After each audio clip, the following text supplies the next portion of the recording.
My love for her has been undying.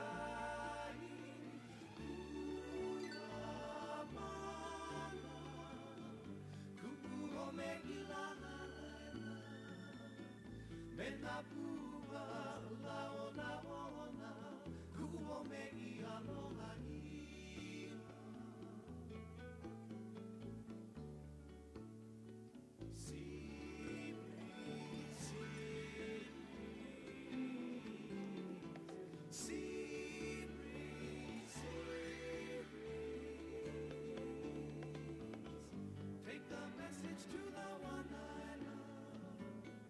Kiss her tenderly, tell her to wait for me, and say that I'll be coming soon.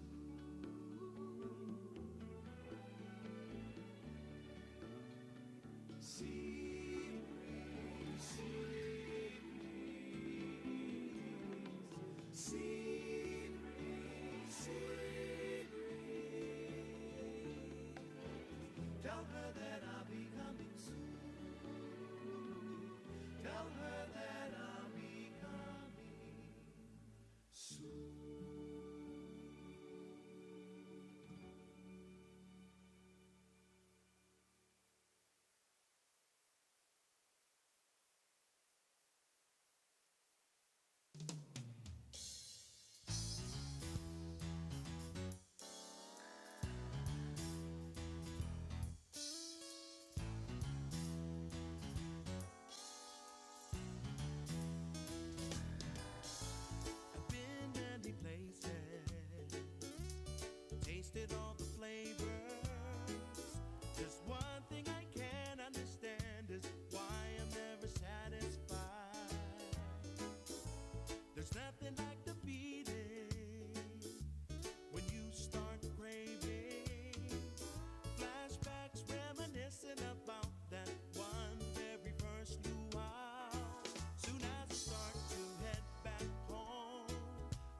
Ladies and gentlemen, please take your seats. Our keynote presentation will begin in just a few minutes. I ask you to silence your personal electronic devices. Thank you.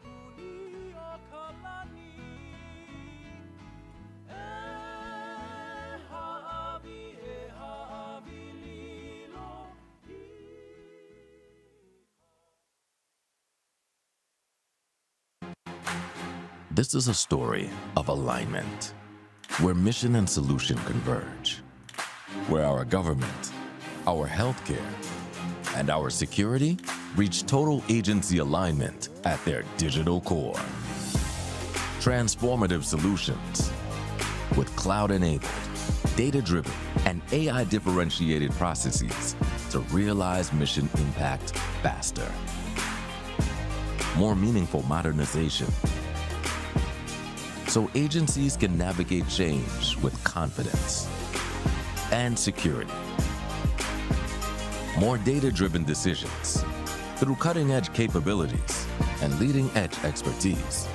For a clearer picture of what's next, now, it's time to create the core of a more efficient, effective, and future-ready government for everyone.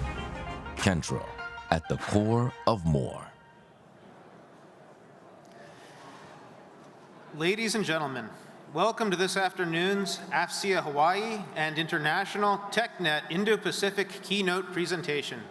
I am Commander Nathan Rao of U.S. Pacific Fleet, and it is my pleasure to be your MC today.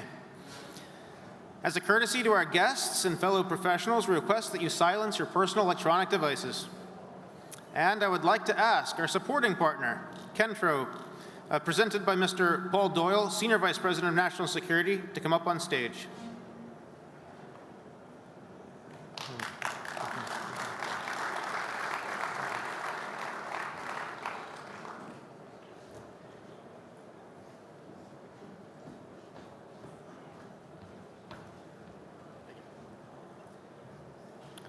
Thank you very much. I appreciate the opportunity here. I promise I'll keep it to under 60 seconds so we can get to General Clark's comments. Don't want to take up too much of your time. So on behalf of everyone at Kentro, welcome to TechNet Indo-Pacific. It's an honor to be here alongside leaders from the various services, our allies, our partners, industry innovators, and most importantly, the men and women who operate on the front lines in this region every day. Thank you very much. Mahalo to AFCEA for convening us, and to all of our hosts here in Honolulu. This gathering's always been about ideas, or turning ideas into outcomes, bringing together operators, technologists, and decision makers to keep our forces connected, protected, and ready. This theater is defined by distance, scale, and pace. Winning here demands networks that are resilient in contested environments, data that moves securely from the edge to the enterprise, and interoperability that's real, not just on slides, but in the hands of commanders and coalition partners. At Kentro, our mission is simple: deliver capabilities that warfighters trust, faster, safer, and easier to integrate. But most of all, this conference is about partnership. No single organization has all the answers, but together we do. So seek us out. We're certainly here to listen and to learn. So thank you for your service, your leadership, and your trust. Hope everybody has a fantastic week. Thank you very much.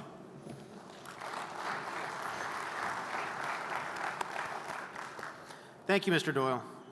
AFCEA Hawaii has been blessed with many outstanding individuals who, through their exemplary leadership, have made it a model for other chapters to emulate. May I ask the current and former presidents of AFCEA Hawaii to rise for recognition.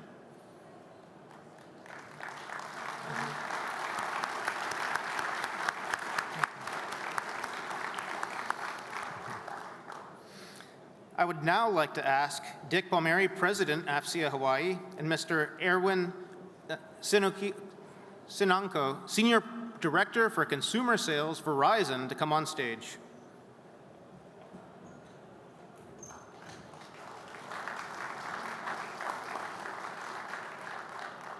I'll try to speak loudly for the crowd to hear. As I said earlier, we have a really great education program trying to benefit STEM here on the island. And one thing that's come up with our partner is that they were interested in creating a very specific grant. So we've been working with them for the past 2 months to get approval from Verizon for a Hawaii-specific grant. And today is the presentation of that grant. So I would like to offer a few minutes to you as well. I'll try my best. Can everybody hear me okay? All right, so aloha, welcome everybody. The mic. All right, how's that better? All right, aloha everyone. So mahalo for having us, and we appreciate the opportunity.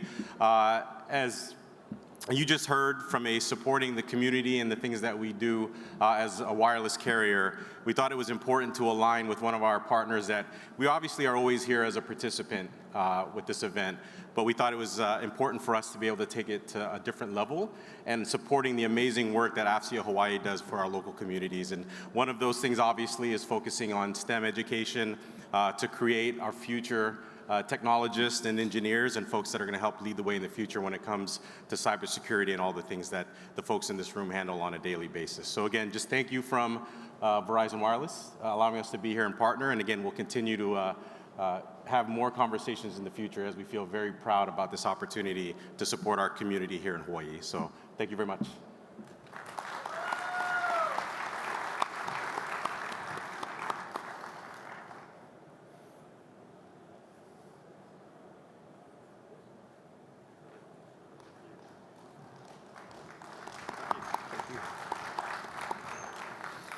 Ladies and gentlemen, it is now my distinct honor to introduce our keynote speaker this afternoon. Spanning a career of 37 years, General Clark has exemplified the highest standards of Army leadership, a highly decorated combat commander. He has led some of our nation's most respected commands. His vision, character, and unwavering commitment to soldiers and their families have advanced to the strength and readiness of the United States Army across the Indo-Pacific and the world. Please join me now in a warm welcome to General Ronald P. Clark, Commander, U.S. Army Pacific.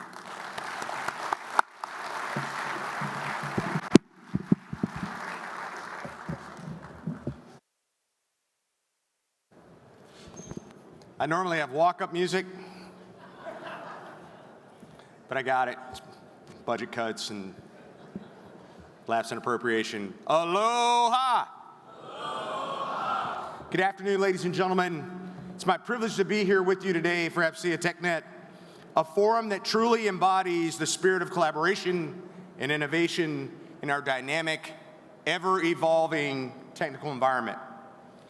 This year's theme, the sword and the shield, ensuring a safe, secure, free, and prosperous Indo-Pacific, underscores the importance of your presence here and our collective dedication to driving innovation and fostering partnerships to solve complex problems for our Army and the Joint Force in the Indo-Pacific.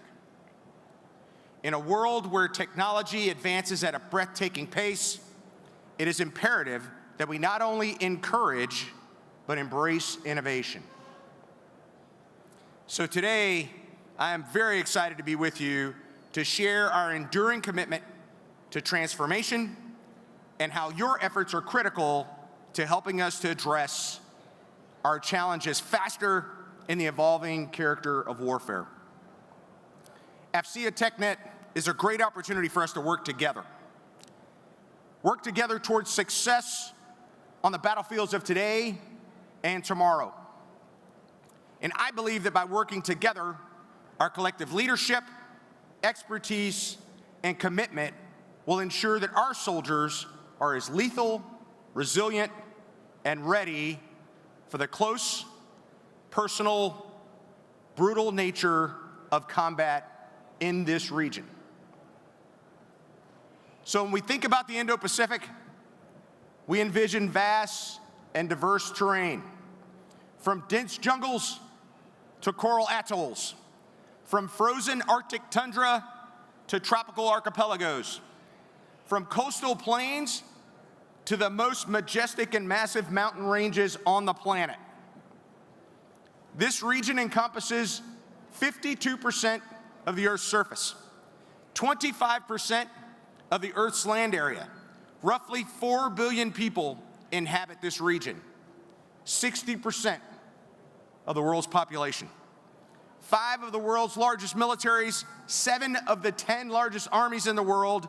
The region is comprised of 36 countries across 16 time zones, from the west coast of the United States to India, and from the Arctic to the Antarctic, or as we say at USERPAC, from Hollywood to Bollywood, and from polar bears to penguins, and everything in between.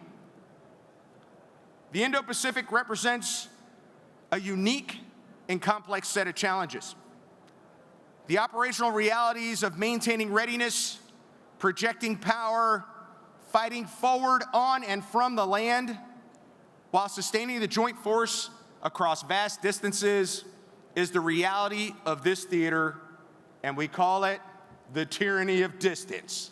So says Rob Keeler, Bravo 127, circa 1995.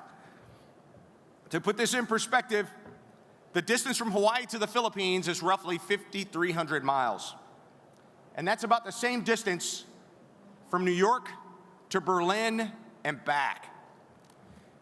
If you were to draw a box on a map that starts in Cambodia, goes south 2,000 miles to Malaysia, goes east 2,000 miles to Indonesia, and north 2,000 miles to the Philippines, which is roughly the countries that border the South China Sea, that is about the same distance from the UK to Spain to Turkey to Finland. So in other words, you could place Western Europe inside the South China Sea. So to address this tyranny of distance and to overcome the challenges posed by near-peer adversaries, we innovate and we train. We innovate and we train for the problems we know we have to solve. And we do this while balancing and mitigating risk. Risk to the successful completion of our mission, or risk to mission, and the risk to our people and our capabilities, or risk to force.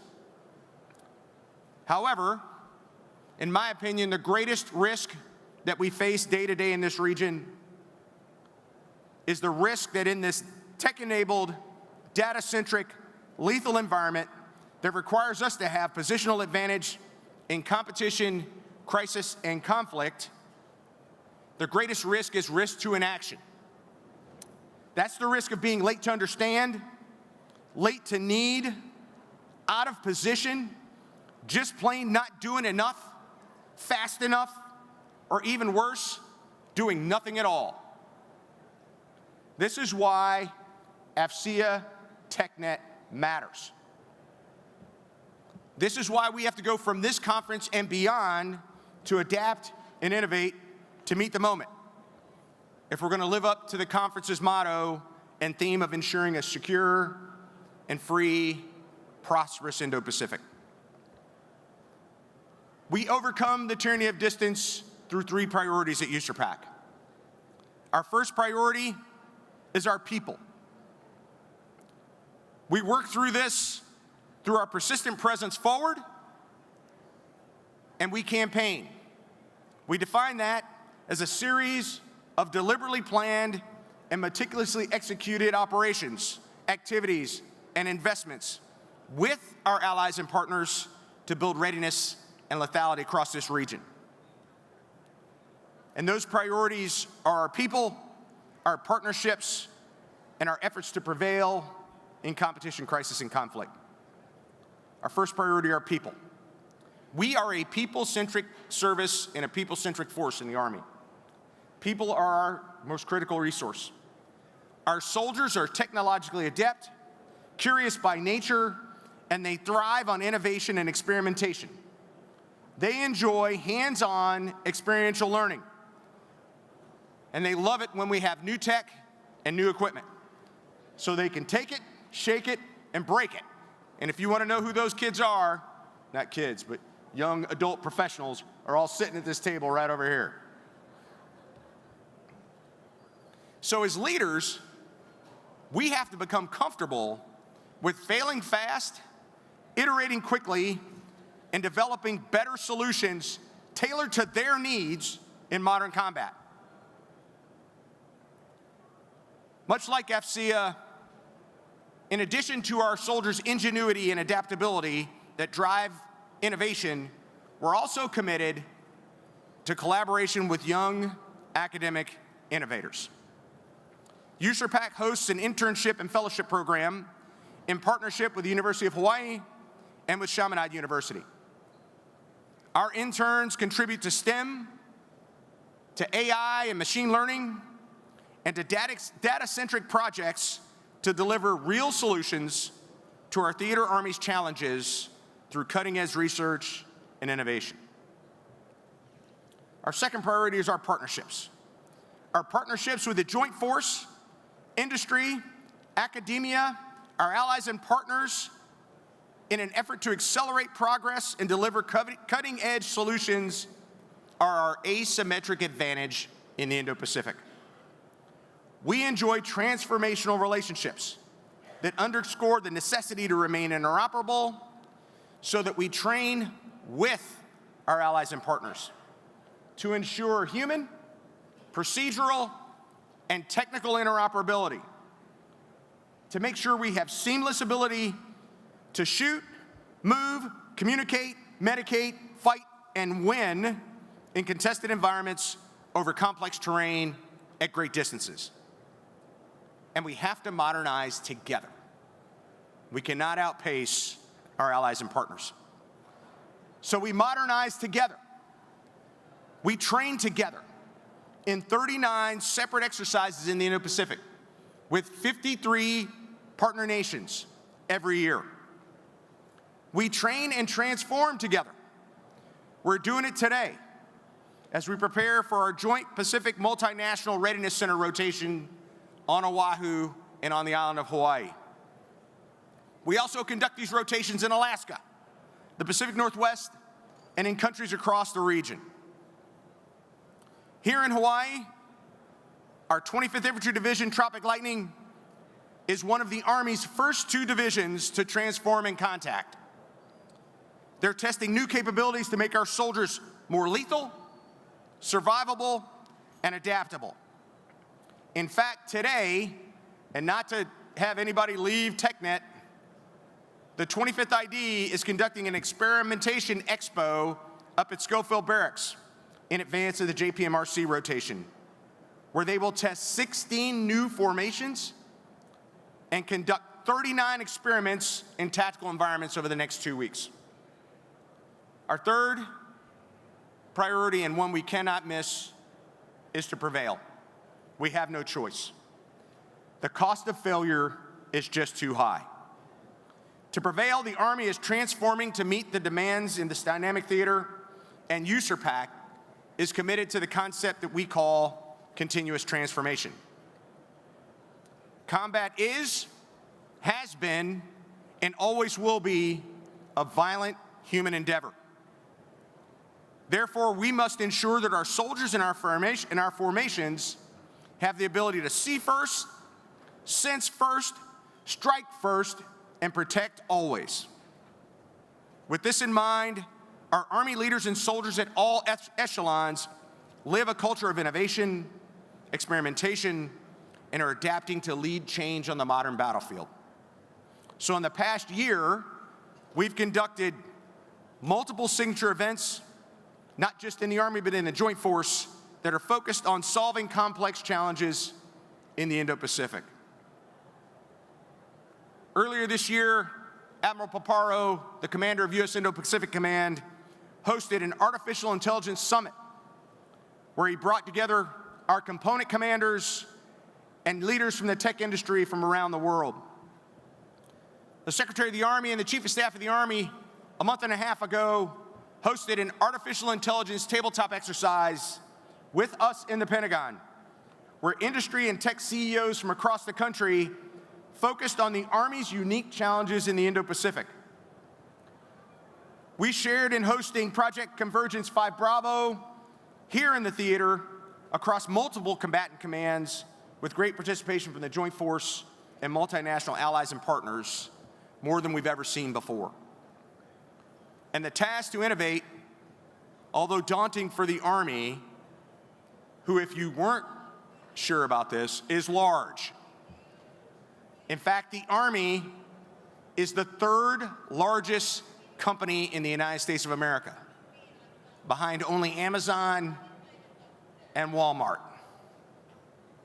And the Army is committed, through continuous transformation, to the fastest and most comprehensive modernization effort in our lifetime. And USERPAC is the Army's innovation testbed. We will continue to drive efforts to ensure our soldiers have the best equipment and technology to meet the challenges of both today and tomorrow. Our soldiers are reorganizing and optimizing force structure and force design to ensure we remain agile and adaptive. 2 of the Army's 3 multi-domain task forces are assigned to USERPAC. These cutting-edge formations possess mobile, survivable, hypersonic long-range precision fires, space, cyber, electronic warfare, and protection capabilities that offer the Joint Force Commander options and pose multiple dilemmas to our adversaries. We're experimenting and testing with resilient command and control systems. These soldiers seated just to my right from the 25th Infantry Division are the first division to field C2 Fix in the Army. New force design will bring the 4th Infantry Division from Fort Carson, Colorado, into being an assigned force for USERPAC. The 4th ID is the first formation in the Army to field Next Gen C2, and the 2nd is the 25th ID. We're at the forefront of testing new systems and processes that are driving the formation of an Army unified network based on zero trust principles. And we're innovating with unmanned aerial systems. Our soldiers in the 25th Infantry Division, who are back in the rear of this conference room, are using additive manufacturing to fight their own drones at the forge at Schofield Barracks. To illustrate this, we have a short video for you.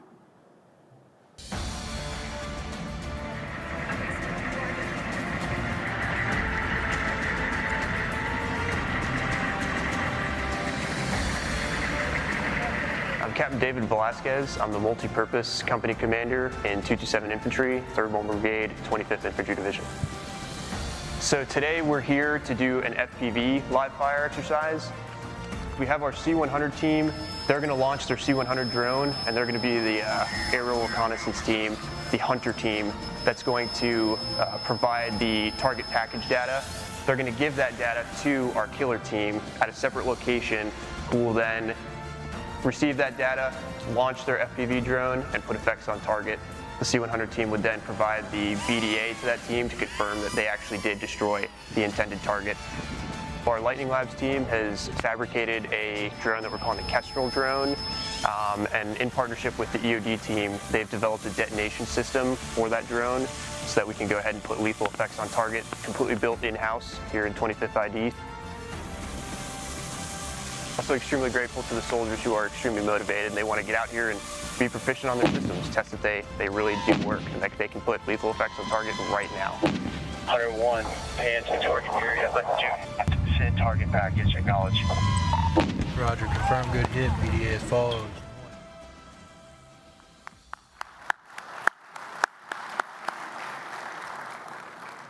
We coordinated to fly the drone in here, but that sound at the end of the video scares the crap out of everybody. So we chose to just have them bring the drones in so they can show you a little show and tell of what they can do. In our own USERPAC headquarters, we've become more data-driven and data-centric. We've embraced AI to shorten workflows and enhance the speed and efficiency at which we think, learn, and work. And at my direction as commander, we conduct a weekly data minute. And you know how these things work in military headquarters.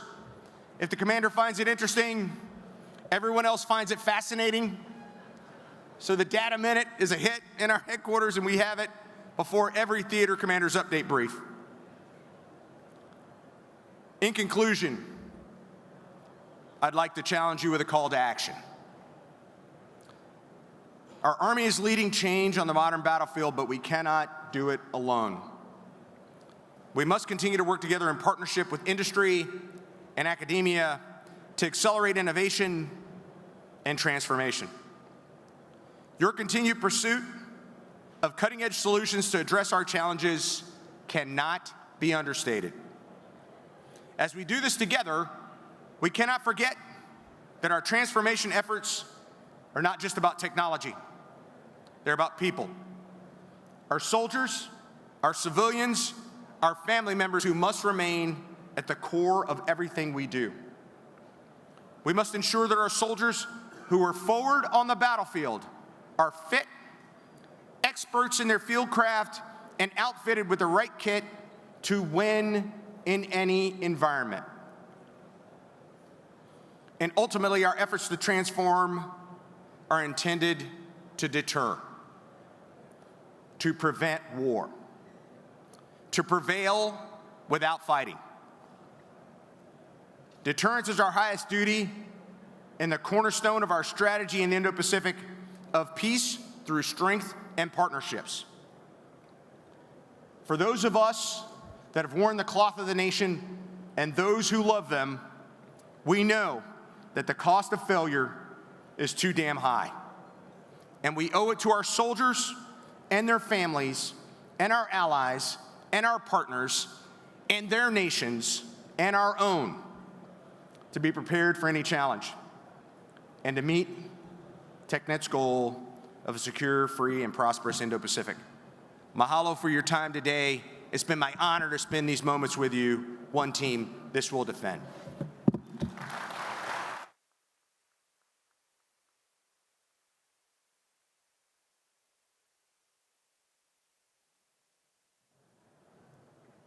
Hey, General, on behalf of FC International and FC Hawaii, thank you for spending some time with us here today. Your presence shows the importance of the mission that we're all here collectively trying to accomplish. And your comments gave us the priorities that we need to focus on to enable that land component or the Army's component of Indo-PACOM's overall mission. So as a thank you to all of our speakers this year, we're going to make a donation to the Friends of the Windward Wounded Warriors. And additionally, I'm going to give you the highly coveted TechNet Indo-Pacific Challenge coin that is symbolizing the 40th anniversary of this event. So thank you. Thanks, Paul.